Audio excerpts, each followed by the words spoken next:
Hello, everybody. Welcome. So glad you're here to join us. We're going to get started in just a minute. We'll give just a second for everyone to get logged in. I'm going to share my screen and just do a little bit of business before we kick off. Today, you are joining our webinar about getting ready for your fall fundraising event. Hopefully, you are feeling good about what's coming up. Hopefully, you are feeling like the final details are getting in place. But we have Lauren and Giselle here to help you really get ready and make sure that all those details are coming together. I know it's a stressful, busy time for everyone, so I just want to make sure you know that today's webinar is being recorded. You'll be able to find it where all of our webinars are located on our website. You can scan the QR code and you'll find that it'll be live either later this afternoon or tomorrow. Additionally, we always put it on our Substack and send it out to all attendees, so you will get a recording sent to you as an attendee. Additionally, I want to make sure to thank all of our sponsors. One Cause, TFE Co, Golf Status, and Zach Putnam Productions are all amazing partners that help to make our education series possible, and we're so grateful to them. We also want to remind everyone that the Fundraising Elevator is a free podcast that comes out weekly. Season 3 launches tomorrow, Wednesday, October 1st, and we're so excited about this season. We hope that you'll tune in to get great resources for your fundraising events. We have upcoming webinars to let you know about. October 22nd, we're going to be diving in all about matching gifts. And then coming up in November, Kristen and I will be diving into how to turn your event into $1 million event. We hope that you'll join us. You can register for those on our website with our webinar page and our education page. With that, I'm going to go ahead and stop sharing and I'm going to kick it over. It is my pleasure to introduce to you Lauren and Giselle. Lauren was the brilliant founder behind Life Event Staffing. She saw a need back during the pandemic to be able to provide a resource for folks around their platform tools and their software tools for their events, especially as things were changing quickly in those times. And it now has a team all around the country that is here to help you with your day of event staffing needs. I can't think of anything better than that. So Giselle and Lauren, thank you for joining us today. I'm going to kick it over to you to help us get ready for fall fundraising events. Thank you. Thank you so much. Thank you so much, Sam. Thank you so much for the nice intro. And of course, I will elaborate a little bit more on that for you all, just so you know who we are, where we come from, and why we know a little bit of what we are talking about today. So yes, I am the founder of Life Event Staffing, and we were built off the back of COVID. And there aren't many success stories off the back of a pandemic, but I'd like to think that we are one, and we can look back positively on what's grown from it. So our background is, and this is myself and Giselle, we both work for one of the major platforms. And of course, silent auction technology platforms, just to make that clear. So our background for the last 10 to 15 years is all based around mobile bidding and fundraising whilst online. Of course, attached to all these platforms, there is usually an on-site event. So part of my role at this platform was to operationally make sure that we had staff trained and logistically had them where they needed to be and on site to be able to assist with the technology when on site. Of course, as COVID hit, all these events stopped. So we had this wonderful on-site team with just nothing left to do. And of course, the first people to be let go from all of these platforms were the on-site staff. So, as we became towards the end of the pandemic, I actually had a friend reach out to me from a different platform that said, "Hey, we know you know people, and we really, really struggle to get the good on site staff who understand what a gala event is, as well as being able to run technology." It's always been a constant struggle with these platforms. And apparently, my little black book was extremely valuable. So I said, yes, of course I will help. I was looking for any opportunity to be able to round up these wonderfully passionate people and put them back on site. The question was at the time would be, I'm mincing my words now. I'm trying to be careful. I was going to say, can we teach an old dog new tricks? None of them are old dogs, okay? However, they all knew a different technology. And the question was, could we teach them a new technology the same way we had done previously? And I am pleased to say the answer was yes. We rolled out a full staffing team across 6 months, across the whole of the US, across a new platform. And then that is when I decided this model works. If we can do it with one platform, we can do more. So as we stand today, sorry, I'll say where we started was we had about 40 staff across the US learning. They knew 2 platforms at the time, which were GiveSmart and Givergy. And now we are about 800 to 900 staff wide across the US and Canada, working across at least 8 of the major silent auction technology platforms that are out there.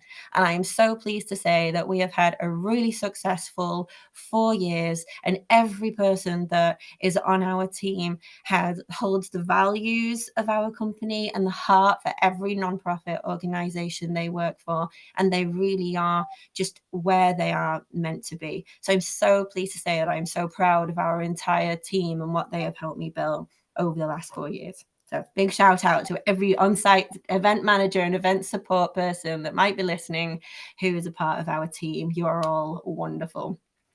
A little bit more about myself. Obviously, I don't sound like I'm from the States. I am originally from Manchester, England, and I came over to the States in 2017 as a part of the GiveSmart team. Really, originally, I was part of the GiveSmart UK team. So there is international fundraising out there when it comes to using these platforms as well. And here I am as I sit today. I'm going to hand it over to you, Giselle. I don't think I missed anything out there. Please tell us more about you. Yes, thanks, Lauren. Well, I certainly feel fortunate that I was part of that, 40 group from the very beginning. So something that's really nice is I also come from the same large platform that Lauren came from, and I was on their premium event managers team. So we were we were really heavily going on site to help support clients and make sure that their events were running smoothly. We've been in this industry for, like Lauren said, over 10 years. So we have a lot of experience that comes in with this. And again, I felt very fortunate that Lauren reached out and said, hey, you were part of the team. We thought it'd be really helpful.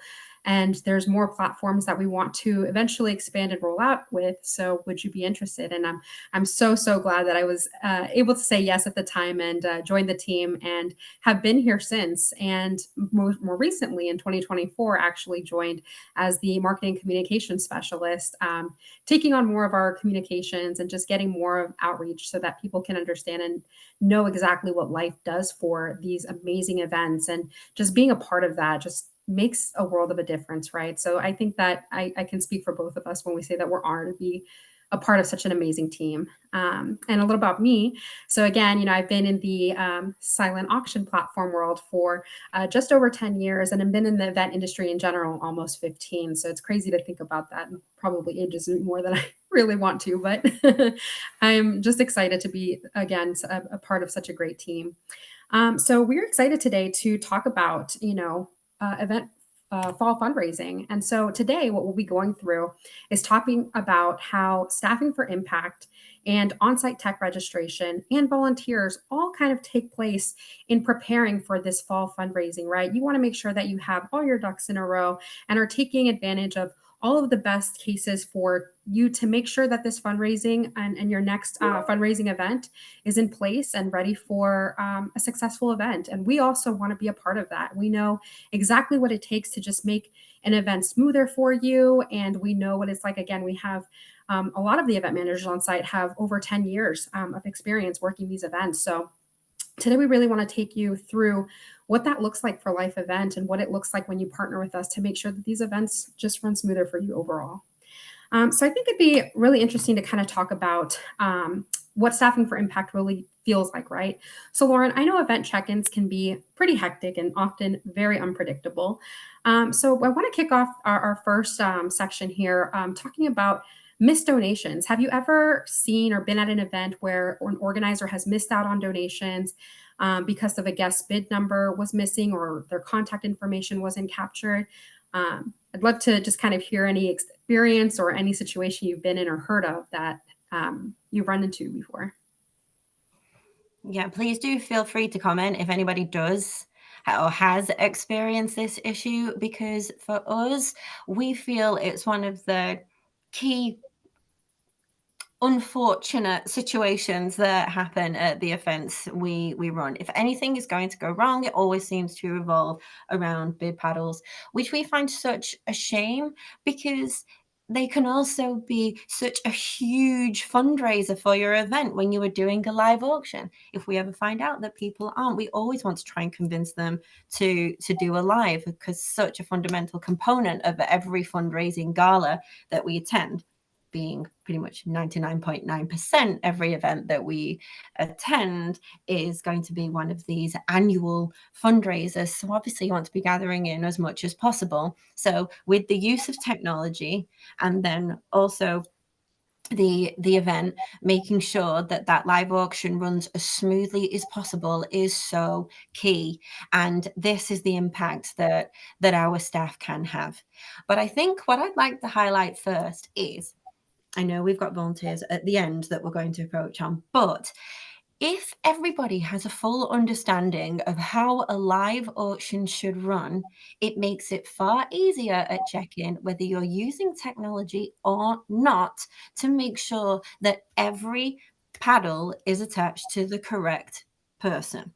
If everyone has an underlying understanding of why that is, then I think it leads to a much smoother check-in at the same time, and just guarantees that no bids are missed. And I know this sounds like really obvious information, but you would be surprised how many people arrive on site and just think that a live auction is waving a funny number around.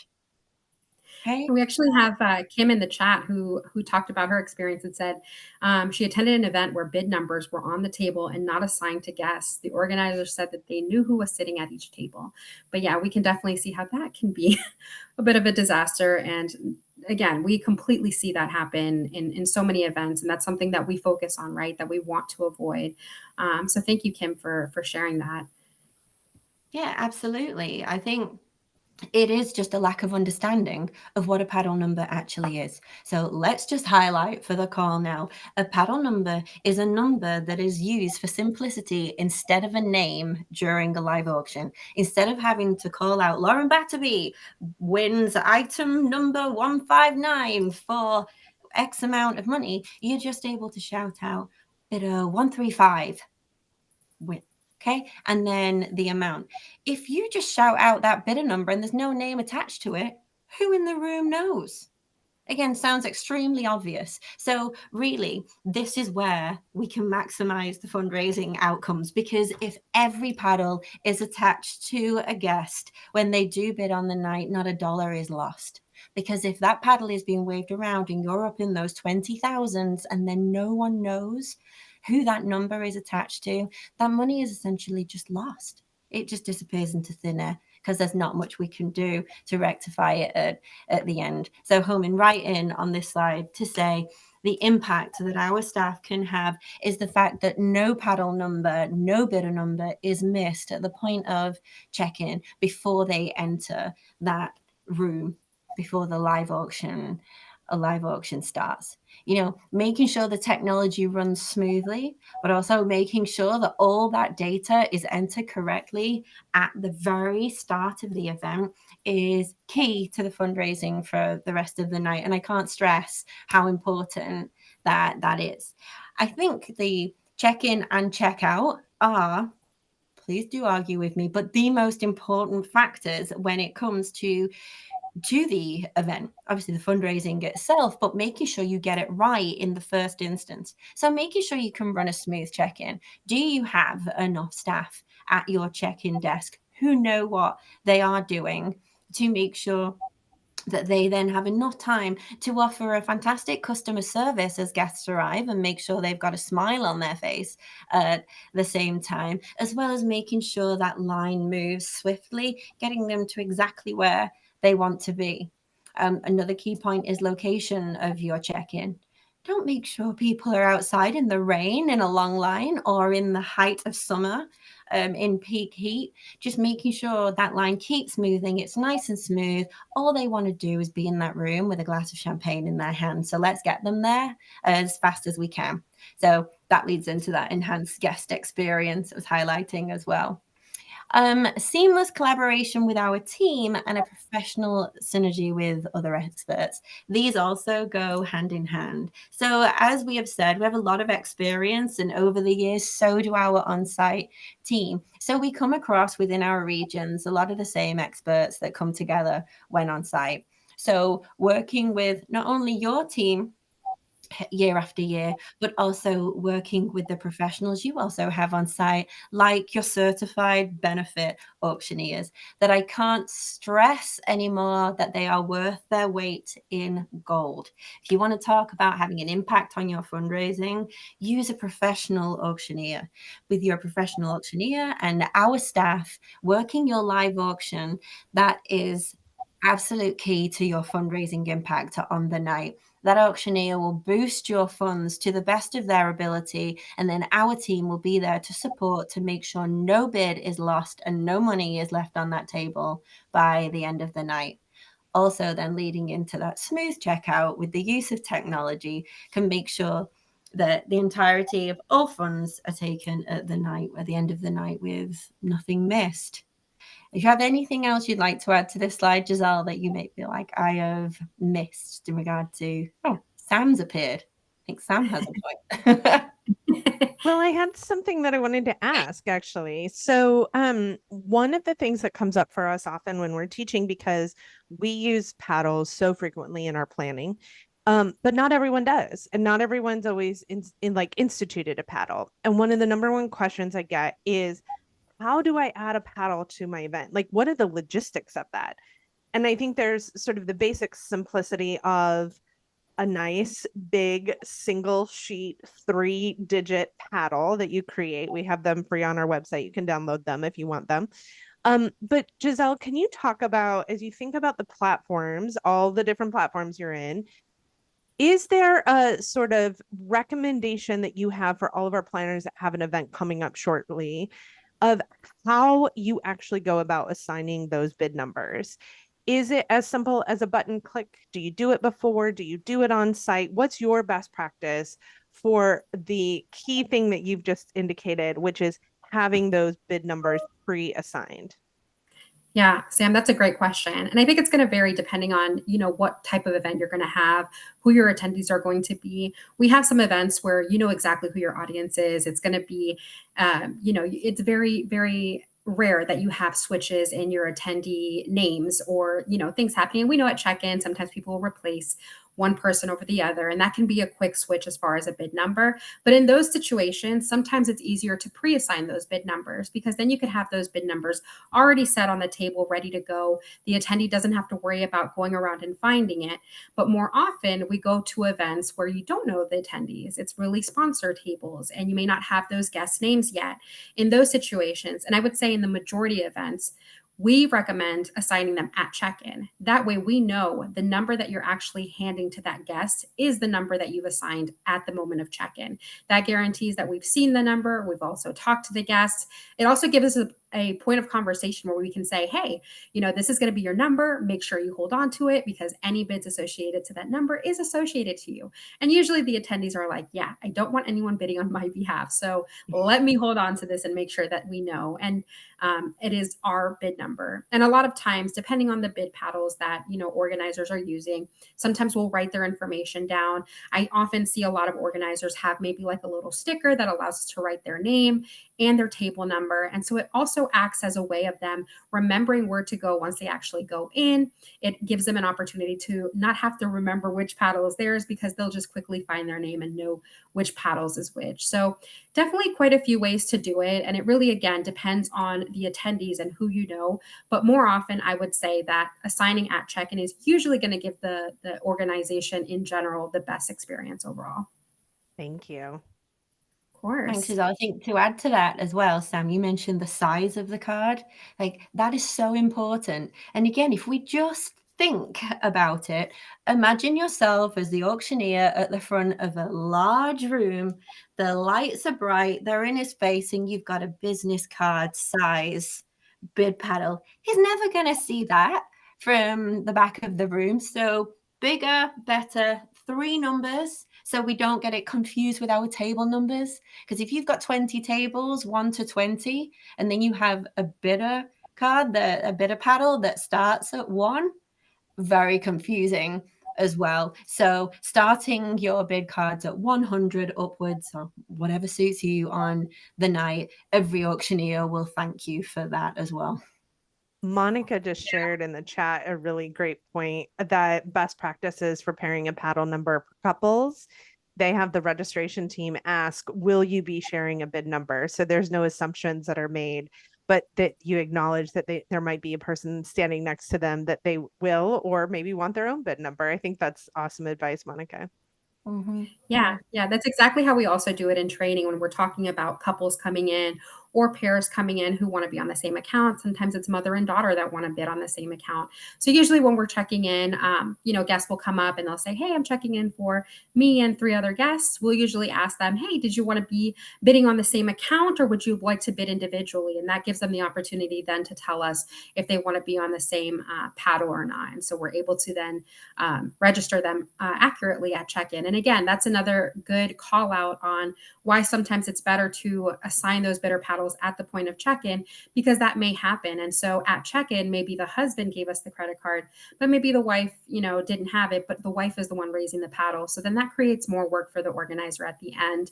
Yes, you'll be able to find the person, but now you have to switch all of their account details. So just another thing to think about when you are assigning those paddles. And Lauren, I'm glad that you called out the 3-digit numbers, because I do often see, I was just at an event recently where it was 1 digits. And so it just makes it a little bit more difficult to track, because you can also think about the auctioneers repeating those numbers.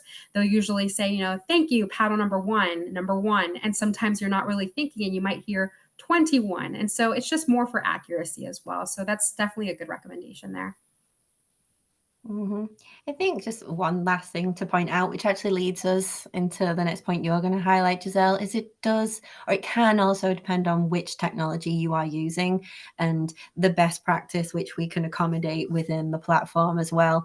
But these are just questions you need to either ask the platform or us in advance, just someone that knows how this technology should be used in the moment. And we would just advise, dependent on the platform, how to best equip. So this leads us into our next section that we're going to be talking about, our technologies, and we're going to highlight some of the partners that we work with. So we do appreciate that all events have lots of moving parts, so that we always advise the use of a technology when on site. And now my question to you, Giselle, to kick this off is, which part of your event gives your team the most challenges? Well, this is honestly a really good segue from the conversation we were just having, right? Because I think one of the biggest headaches is those missing paddle numbers or just missing contact details in general. Sometimes, you check someone in, but didn't get their cell phone number. So if it is an auction platform that sends a text message, now that guest has to come back to check in, re-register their information so that they can actually go ahead and start participating in a mobile auction. Or maybe they, skipped the check-in, didn't realize they had to grab a bidder number. Maybe, the way that the check-in was set up, they didn't realize they had to stop and do a formal check-in because they picked up maybe their name tag at another table. So didn't assume that they needed to go to a laptop and check in there. So I think a lot of the challenges that come in from an event are a lot of the missing data that may happen, especially when we go from paper bidding, people might still be doing paper bidding. And so a lot of that data gets missed. And sometimes it doesn't allow people to have competitive bidding either. So kind of thinking about all of those things, I think it definitely affects the way that your auction's gonna go, the way it's going to work. And then also your fundraising at the end of the night will be affected by that as well. So I think that does become a huge challenge. And again, any other organizers that are on the call, I'd love to hear what challenges you face at your events, because that's certainly something that we want to make sure we're helping improve. That's something that Life Event Staffing comes on site to help with, right? We understand that this missing data is going to be crucial for you. This could make or break a donation. So we want to make sure we're capturing all of those details ahead of time. And we're very, very proud to say that we partner with so many amazing platforms. I think all of them have their strengths of what works best for fundraising, depending on which platform you're using. So the on-site tech integration is really, really important because this is where you're going to get all of your data in, right? This is what you're going to be using to make your fundraising event a better event. And so it increases fundraising potential, right? The one big difference when you see like a paper bidding event versus a technology driven silent auction is that there's going to be more competitive bidding. So a lot of times, if you see a paper bid, you write down your name, you might see somebody else eyeing it, so you don't really want to approach it. A mobile bidding event is going to change all of that. You don't have to see who's bidding. You can stay anonymous if you want to continue bidding that up. If you don't want to be watching that piece of paper and making sure you have to be eagle eye on it, you can set a max bid with a lot of these platforms. So this technology is going to make the difference of, more fundraising. You also have opportunities to send messaging communications throughout the night. So that really allows you to continue the participation for people, whether they are in the room or even at home. And we know a lot of times someone might say, hey, I'm not able to make it to the event, but I do have, my brother or my spouse can go in my place, but I still want to bid. So this also gives you the feature of enhanced guest convenience. This means that if I'm not able to make it, I'm feeling sick, I'm not able to support the night, I can still support from home. I can still make a donation from home. I can still be a part of those communications. So this on-site tech integration is really going to be a major power move to make sure that you are increasing your fundraising and making sure that you are taking advantage of all of the opportunities you have, because people still want to participate, and having those communications go out really make it nice so that people still feel part of this event, even if they're not in the room with you. And like I said, we are very, very fortunate to partner with many, many tech partners. And these are the tech partners that Life Event Staffing partners with currently today. And so, again, we're on site helping support all of these platforms. And it's so great to be a part of each one because they all have their different strengths. For example, Givergy, ClickBid, GiveSmart, some of those are full silent auction, live auction, paddle raise. They really, cover all of those bases, where some of them, like Golf Status, really focus on golf type events, right? So if you know that that's your biggest fundraiser, that might be the platform that you really want to, focus on it and work with. And I think the biggest thing to kind of highlight here is just doing your due diligence to, see which platform is going to work best for you. Every single one of these are amazing partners. They all have great customer service teams. And again, they all really serve their own purpose. So I think just making sure that you've done your homework to say, hey, this is what my event is going to have. These are the components that we're going to be using. So which platform is going to be the one that works best for us? And something that we offer at Life Event Staffing is consulting. So if there is an opportunity and you say, hey, the platform I'm currently working with doesn't really cover everything, there are some other things that I really want to know how they work, and how we can cover those so that we don't necessarily struggle with that at our next fundraising event. That is definitely a conversation that you can reach out to us about. And we're happy to, hear out, because we work with all of these platforms. So we know, which ones may cater a little bit more to your specific fundraising event. Anything to add there, Lauren? I think just the way we run our partnerships, we don't just wing it. We don't just to say, you don't just come to us and say, I'm working with a platform we've never heard of. And we say, sure, we'll attend your event. We make sure we have support from every platform that we work with in order to be experts for you on the night. These guys equipped us with our training, so we're able to train our staff and then prioritize support on the night, so you don't have to worry about any of the tech aspect. If we can't handle it, we have support from our platform as well. So these really are strong internal partnerships that we have with all of these guys. And then to finalize, the conversation on site tech integration, the other thing you're going to notice is, the data-driven insights, right? So every registration, every bid is going to be captured. If you have a paper bidding event, you may have the last bid, you may circle that, you enter that into a platform. So now you know which the last bidder was. With the technology that you're going to be using, a lot of this is going to give you great reporting. It's going to give you great insights on who attended your event. It's also going to help you plan for the following fundraiser. Were my highest donors? Where were they coming from? Was it a specific sponsor table that it was coming from? You get all of these different insights that you can really analyze and use that to better your event. So this is why it is crucial to have the right tech platform that's going to help you find that information and make sure that you're using it to your best ability for your next event. A lot of this information is going to just help you plan a better event overall. And I think something that every organizer here can agree with is the seamless payment processing.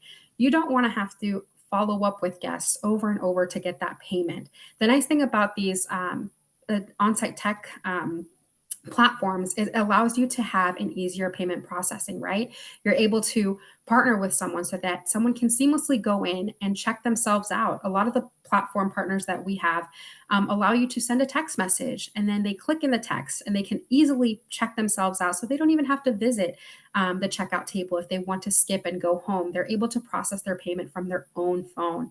Same thing with, checking people out in general. When they approach that checkout table, we can easily find all of the data connected to them rather than having to sort through papers and say, hey, who was the winning bidder for this? Let's see what we've collected. Let's see how much they owe. Let's follow up with them for these payments. We already have their contact details on site. So if someone did say they want to pay with a check, it makes it easy for us to mark that. Some of the platforms that we partner with also allow you to add notes or to create a pledge so that you need to follow up with these attendees to make sure that you are collecting that payment. So overall, the partner that you choose is really going to help make your fundraising a lot easier, not having to collect and not having to follow up with a lot of these payments, which I know can be one of the biggest headaches when you are organizing an event. I think something else to highlight there, Giselle, because we talked a lot about sort of data-driven and the reporting post-event.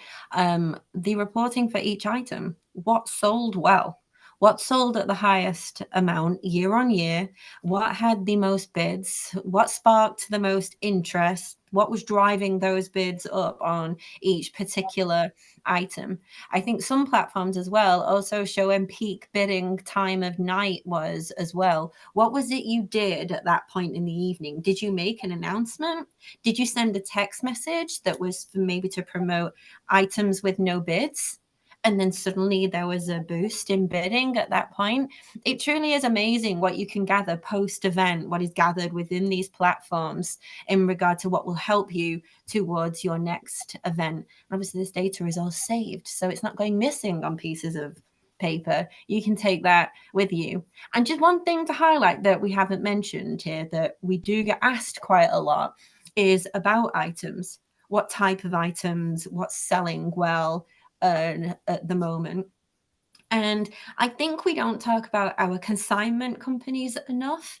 So if you are struggling with donated items, there are companies out there that are able to offer items that if they don't sell, they are at no cost to you or your organization. I'm not going to go into pricing, they all have their different levels of pricing, but it's definitely worth contacting one of these companies if you are struggling for that, whether it be a fantastic auction item that's going to be in your live or just some of your smaller signed merchandise items, for example, that you can use to build out your silent auction. And really, there's no risk to using any of these items. They just enhance the auction overall. Sam? I'll even add in that there are some partners that we work with, some tech partners that also have it built into their technology. Yes. So some of those you will see that they have those consignment items available to you. So again, something that you can explore when you are looking for the right tech partner. I wanted to jump in and let you know there's a great question from Christy. She's a OneCause user and she's looking to assess how many folks she should have at registration.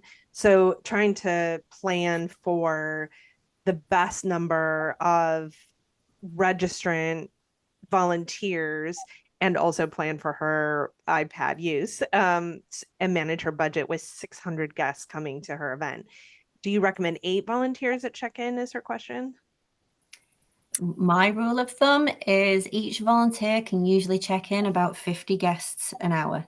If you were using expert staff like ours, we would probably be closer to more like 75. So I would say it depends how much time have you allocated to your check-in. If you're staggering it, obviously you don't need as many people. If it's going to be an influx of people arriving at once, I would absolutely say more is definitely better. The more people that you can have, and yes, they will all need an iPad to, in order to be able to do it as fast and efficiently as possible. You will find that it is well worth the extra expense, even though they are only being used for that first hour. As far as I'm aware, even with one cause, you can still use your own iPads. Is there a local school that could donate for you? You don't have to get your devices from the platform. Again, I'm saying this loosely because each platform is slightly different, and some you have to make sure if you're using card swipers, if you're swiping credit cards on the way in, are they compatible? So there's some questions that you need to ask, but you may be able to get your devices donated. What's your Great. experience with that, Giselle? Well, I was going to say, I wanted to add in too that you have to think about too, not just the volunteers that you're going to have and how they're going to be placed, right? So if you have 8 volunteers that are doing your check-in, are all 8 volunteers assigned to be stationed, right? To be checking people in? Because what happens more often when we're on site, what we'll do is we'll typically pull some of those volunteers, and we'll definitely see, and I think we'll talk about this a little bit more later, but seeing like what their strengths are and where they want to be, because we want to make sure they feel comfortable too.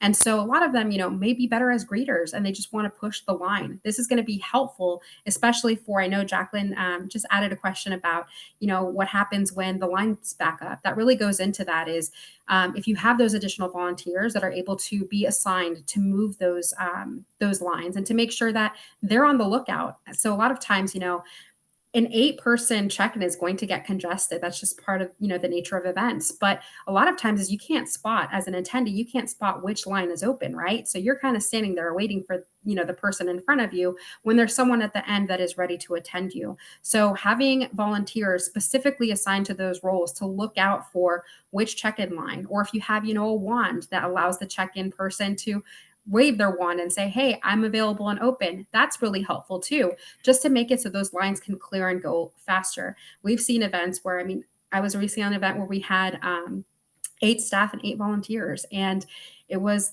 a very, very big event. And we were able to move the line so quickly because we had so many people just on top of it, making sure that they knew where to move. And then our team was really focused on the technical side of things so that when questions came up and there was troubleshooting, your volunteers didn't have to worry about a platform that they may not be as familiar with. The volunteers were really focused on making sure that there was a smooth transition from entry into the event. And that was really their main focus for the night. So when you're thinking about volunteers, you don't just want to think about, hey, I have 8 check-in volunteers stationed. I need to know how many volunteers are actually going to be on the floor, how many people are directing people into the venue so that they know where to be seated. Those are other things that you kind of want to think about with the total number of the people that are going to be at your check-in. I wanted Yeah, to it's a add really just a little sort of neuroscience behind some of these recommendations that you're making, because I think we spend so much time planning our events that we sometimes lose sight of what we're trying to do with the event, the purpose, the goal of mobilizing people toward our mission. And the most important aspect of people feeling safe and feeling willing to participate is if it's easy to participate. And that oftentimes is the number one sort of hiccup or hang up that creates obstacles or barriers to participation is when they get there, it's confusing, they can't find where to go, they're unclear what's expected of them, they don't know that they're supposed to check in, they get to the check-in line and it's long and confusing.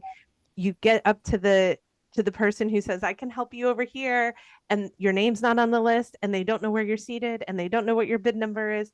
All of those things create barriers that tell the person, you are not welcome, you are not wanted here. And that creates a psychological impact of disengagement. And yet, when there's clear signage of where to go, when there's someone welcoming them, to Giselle's point, when you have traffic monitors on the front end helping people to see where an open spot is, helping them to direct where to go, people often see each other and socialize and congregate right at registration because it's their first time saying hi. And that can cause just like very obstacles to getting to registration. So Giselle's guides of helping people to move forward and get to the right spot all help ease the way for your donor to feel like I am welcome here. I am a part of this. It's something that feels small, but it can have a dramatic impact on whether or not they give and whether or not they participate. So if this is your hangup, meaning this is the thing that stresses you out the most, seek support, pay for the extra iPads, recruit the extra volunteers, engage a team like Life Events, because oftentimes it's the difference of whether or not people participate or not in the giving. Yeah, that's Absolutely. Yeah, it is. This leads very nicely into our next section, doesn't it? Anyway, so take it away, Giselle. So, Yes. great events don't run on passion alone. We wish. Okay, because we all have the heart for it, but it takes a lot of hard work as well. They run on people, and your volunteers are the face of your mission on event night. And that is so true. So, before I go into this next question, I'm not sure if we're talking or referring to the same event here, Giselle, but when we worked in Indiana over the summer, that was an extremely large event, and we did what I would call buddying up. So there was a Life Event staffing member with the iPad in front of them and a volunteer at the side of them. So this is a huge event. We're making sure everyone's checked in. We have all the correct details in the system, and they were given a bidder number. So we had someone at the front, yes, directing people to the next available table where they could go and check in. We had the duo of the Life member and then the volunteer. So the Life member asked the person's name. So whilst they're finding it in the software, which can sometimes take a minute when you're checking in over 1,000 people, you've got a smiley faced volunteer who doesn't have their nose in an iPad, who's not overwhelmed by what they have to do with the technology, because their only role was to welcome the guest, make them feel comfortable, pick up the next well-sized bit of paddle, and all they need to do was write their name on the back of it, whilst the Life Event staff person was making sure all the correct information. So it's a tag team, so we work well together. There was a friendly rapport built at that point in time because there was two people there, and then they were on their way, and it's not too much pressure on that one person to make sure all the details are in and correct. And it just led for such a calm, friendly check-in, and then off they were up the stairs and into their event. And again, not a paddle was missed for that live auction, and they were up in the millions of what they raised that night. It was such a hugely successful event, I am pleased to say, and that's because we were so well equipped at check-in with both volunteers and professional staff. Okay, Which leads us now. yeah, leads us in. We talked about volunteers. Right? I think we've already sort of spoken about some of our slides, but here we go. This is the way I want these things to go. It's flowing nicely. So, So the real question, right, is how confident are you as organizers that your event volunteers are fully prepared and in place for the right role? So I know we touched on this a little bit, right? But we want to make sure that they're ready to support your fundraising goals. And even though they may support your mission and understand your organization, how confident are you that they actually understand what their role is for the night of and what the technology is that they're using and what they're supposed to do to make sure that these bidder numbers are in the system, that their contact details are in the system. So Lauren, I know you touched on it a little bit. Is there anything that you've seen with volunteers aside from that may have been like a hiccup that could have been avoided, or just in general, anything you want to talk about with volunteers? I think we have seen volunteers crumble at check-in, unfortunately, because they become like a deer in headlights. They arrived with heart for a mission because they want to support, and they may not have been able to support financially. So what else can they give? They can give their time. And then you threw an iPad at them and said, there you go. And that just overwhelmed them. They didn't feel like they did a good job for you on the night. They may have made mistakes that led to the loss of bids on the night, which was never their intention. Of course, if they found out that they felt like they caused a loss to the nonprofit, they're going to be devastated, right? And then they're not going to come back. If they didn't enjoy themselves, they're not going to come back and donate their valuable time again. So if we move on to the next slide, please, Giselle, because it's rolling in now. So remember why they are there and that they have the heart. Take your time to get to know them and their skill set. Maybe allocate someone to be the head of the volunteer team so they all feel looked after on the night instead of being herded around like cattle and not really knowing what's going on until they arrive. Communication is key when it comes to your volunteers, and if you use them to their full ability for their skill set, you'll get far more out of them and then recurring volunteers year on year. So making sure that, again, you remember that they have the heart and they can be fantastic customer service. They can be the people guiding people wherever they need to go. If they do not feel confident with technology, put them in a position where they are the face of greeting guests with a smile at the door, helping them out in the silent auction area, and then maybe directing them towards their tables. But you will have some that are more tech savvy than others. So make sure a lot of these platforms offer a volunteer training or short videos. We offer the same thing. Right. So, in order that they're equipped before they arrive, don't just throw it at them on the night. Make sure you give them the opportunity to be prepared to set themselves up for success on the night as well. So, making sure everybody is in that right role so everyone feels comfortable. Again, using professional support. This is what Laird and I talked about, the buddy system. Like, we can definitely utilize volunteers at check-in to make things run much smoother and working hand in hand with someone that knows what they're doing. So they've got someone to lean on to make sure if they do have any questions come up, whether it be tech related or guest list, that they have that person next to them that can assist throughout the night, just taking off that level of pressure at such a key point in the evening. And again, this seamless collaboration. We often find that volunteers really enjoy working with our team. We actually recruit a lot from volunteers that we have met on site, the ones that excel and have really enjoyed what they are doing on the night, approach us and ask how they can do more. Because again, people love attending these events. And again, it's this passion that we're talking about that they have about wanting to be on site with these generous donors, helping the organization at the same time as being able to offer these expertise. And that is what I'm so proud to say that our team is full of. They want to help. They want to help the volunteers and they want to help you and your team as well as your guests on the night to lead to this joyous experience to keep people coming back year on year. And I think it's important to highlight too is one of the things that we do and what we take pride in going on site to support your events and to help manage your volunteers is we take that pressure off the organizers, right? You want to make sure you're enjoying this night, but you're also networking with the right parties and your attention is fully on the attendees and on the experience and not necessarily on my volunteers don't know how to use this platform or my volunteers have a question on this. And you're constantly getting pulled left and right, trying to figure out something or trying to troubleshoot something. That's really where life event staffing comes in. We want to take that barrier away from you. We don't want you to have to worry about the simple technology things that we're experts on, right? So we'll step in and we'll say, hey, don't worry about it.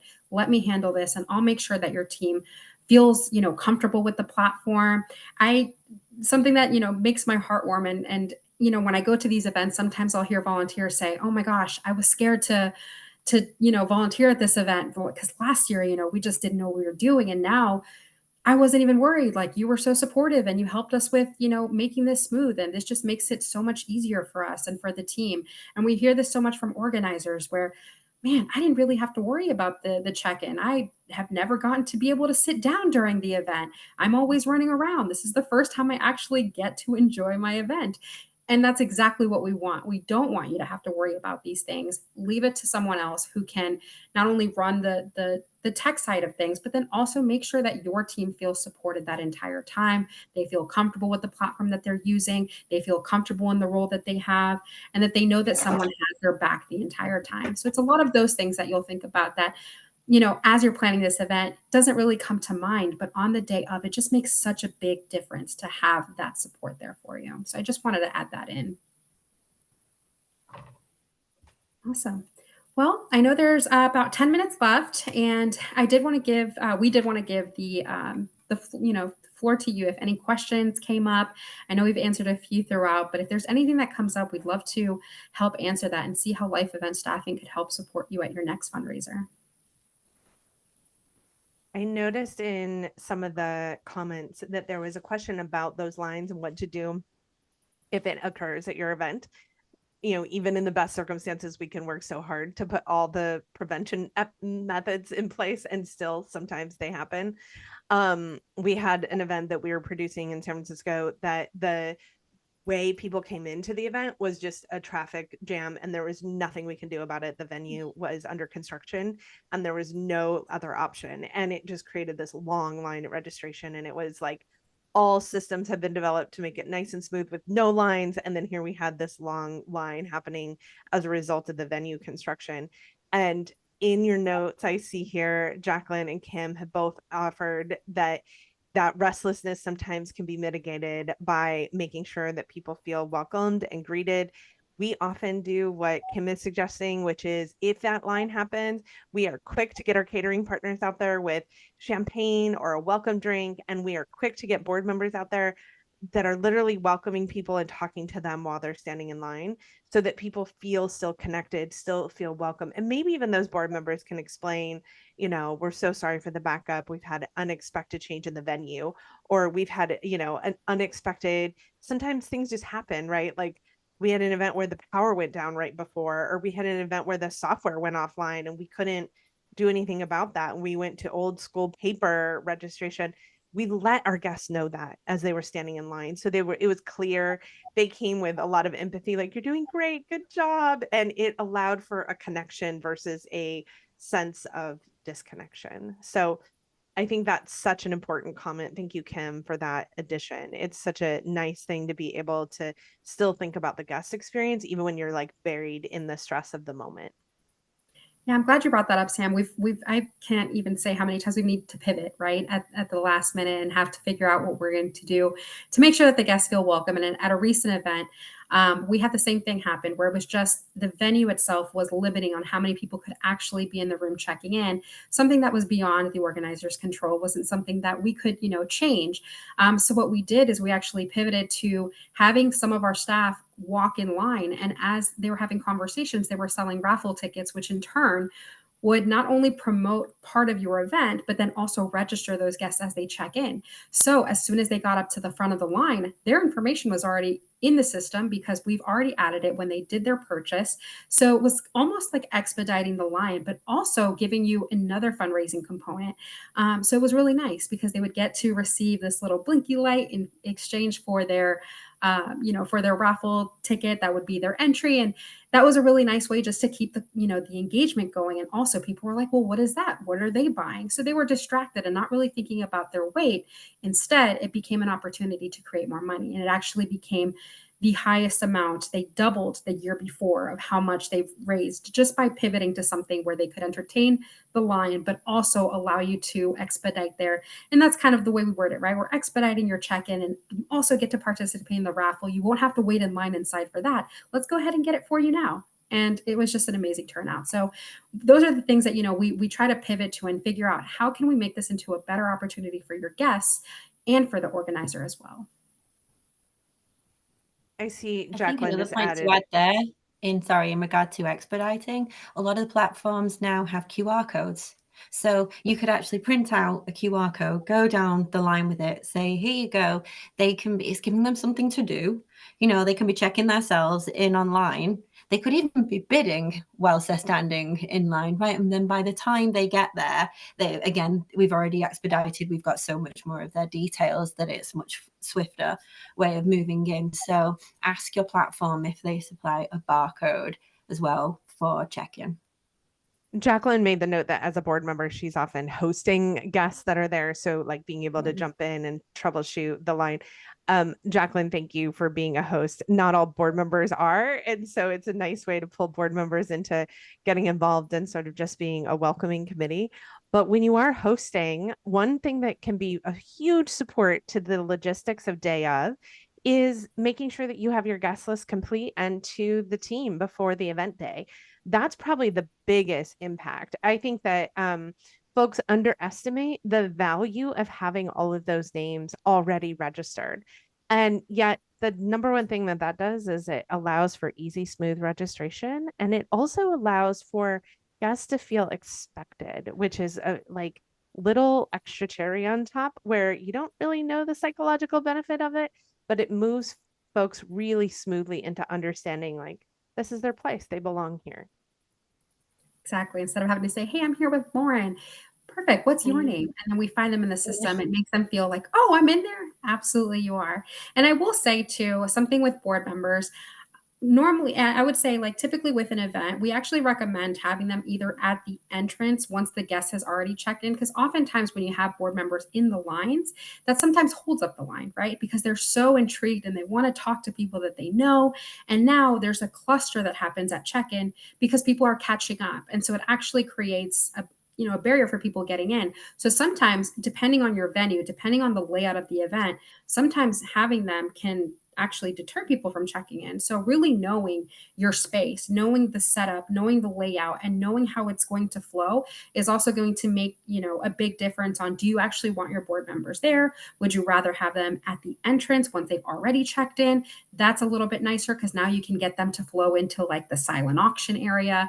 So really thinking about where you want to place is going to make a big difference, because you don't want to create, a backup in the check-in line because people are catching up with conversation, which we definitely want that to happen, just not at that check-in space.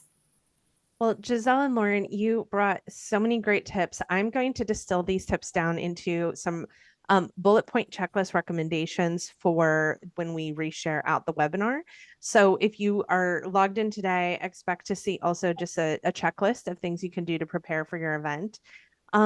And if you're really feeling like this is a challenge that you want an easy solution, the team at Life Event Staffing is here to be your solution. They are there to be able to jump into your event no matter where you are in the United States, and help you with troubleshooting, help you with some consulting day of, help you to actually staff your event so it feels smooth and easygoing. If you have other questions out of this, or you have an event coming up in the next few weeks, we want to make sure to answer your question. Please email us. Please let us know what questions you have so that we can make sure that you have a great event. Thank you for the work you do. Thank you, Lauren and Giselle, for sharing your expertise today. And to all of our fundraisers out there in the middle of fall fundraising, we know this is a time that feels stressful, but the work you do matters and the impact you have on your mission is tremendous. So I hope that you have a smooth event. And if you have anything that you feel like is in your way, you just reach out and we'll help you troubleshoot. Thank you both. And I hope everyone has a great day. Thanks, Thank you. Happy fundraising. Thank you.